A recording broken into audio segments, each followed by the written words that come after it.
When you dispute a negative item on your credit with the 3 credit bureaus, like a late payment, a collection, or a charge-off, your main objective is to highlight inaccurate, incomplete, or unverifiable information on the credit report so that they must delete it. However, what some of you may not know is that when EQUIFAX, EXPERIAN, and TRANSUNION receive the dispute that you just sent, they turn around to the smaller companies like LexisNexis, Innovis, CoreLogic, and ARS, also known as secondary credit bureaus.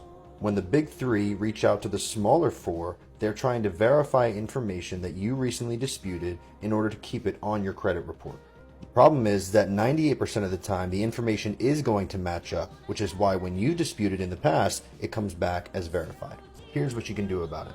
The way to combat this verification process is to put a security freeze on each of the 4 bureaus so that they cannot access that credit report and cannot verify the information. Once you place these security freezes on, wait 2 weeks, then dispute again with the 3 credit bureaus and watch what happens to your credit repair results.